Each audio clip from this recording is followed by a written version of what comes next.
everyone. Yesterday we worked on inscribed angles. Today we're going to work on inscribed polygons. This first theorem is an important one.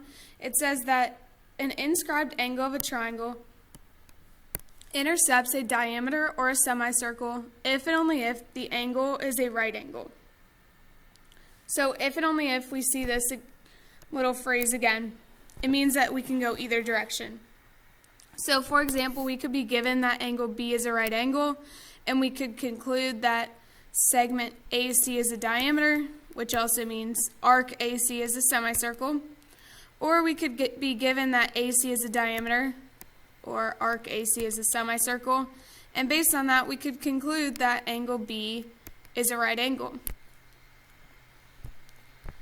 Let's use this in a practice problem. It says find the measure of angle F.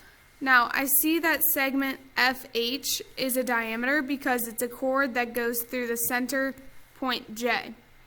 What that means is that this inscribed angle, angle G, must be a right angle. So since it cuts off a diameter, it means that it must be a right angle. That means triangle FGH is a right triangle. And I know that in right triangles, the acute angles always add up to 90 degrees. So these acute angles are complementary. That means I could substitute in their expressions to be able to solve for x. Now I'm going to combine like terms. 4x and 9x gives me 13x. Positive 2 plus negative 3 is negative 1. Next, add 1 on both sides to get 13x by itself. And finally, divide both sides by 13 to get x by itself. X is 7. Now double check, make sure you answered the question. It said find the measure of angle F. So we are not just finding x, we have to go ahead and plug it back in. The measure of angle F is 4 times x plus 2. So that's 28 plus 2. The measure of angle F is 30. So it turns out this is actually a 30, 60, 90 triangle. Angle H would have to be 60 in this case. All right, try this next one. Here's the correct answer. X is 4. You didn't have to plug it back in this time. And here's another theorem for you. If a quadrilateral is inscribed in a circle, then its opposite angles are supplementary. Remember, this vocab word supplementary means that they have measures that add up to 180 degrees. So, for example, if we know that this quadrilateral ABCD is inscribed in a circle, we can conclude that angle D and B are supplementary, and also the opposite angles A and C are supplementary, which remember means they have measures that add up to 180.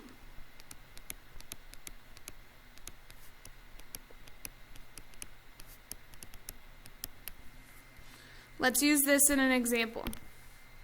The necklace charm shown uses a quadrilateral inscribed in a circle. Find the measure of angle A and the measure of angle B.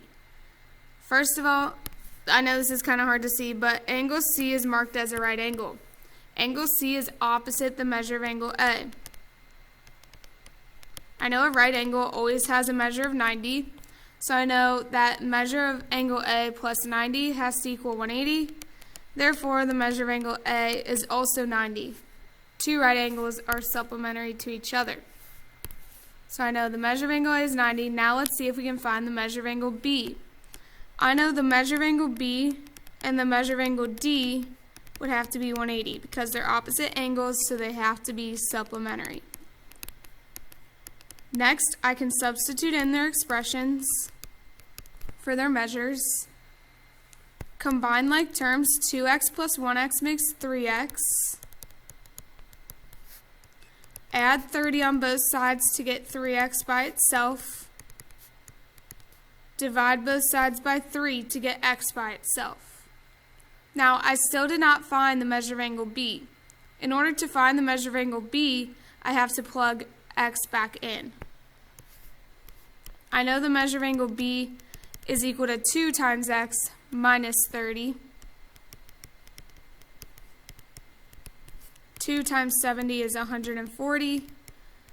minus 30 gives me 110. Now you can double check this. I see the measure of angle D is just x, therefore the measure of angle D is 70. Are 70 and 110 supplementary? Yes, 70 plus 110 equals 180. Go ahead and try the practice problem shown below. Here's the correct answer for that one. And finally, I want you to reflect on this. I want you to see if you can find and sketch a real-world logo with an inscribed polygon. If you need a starting place, try checking the logos for different apps on your phone or your iPad. Check different logos on cars that you see on the street. Check the logos on your favorite snacks in the pantry or the refrigerator, and see if you see any inscribed polygons. Draw a quick sketch of it below. It doesn't have to be pretty or perfect. You can also take a picture of it on your iPad if you want. It's up to you. But do a quick sketch. You're looking for a logo with an inscribed polygon. So remember, that means a polygon inside of a circle. So any kind of logo that has a circle with some shape inscribed in it. And if it's inscribed, it means, for example, like this inscribed quadrilateral, each vertex is on the circle. Okay, so you're looking for a circle with a polygon inside of it. All right, tomorrow we're going to be talking about tangent lines. So I'll see you then. Bye.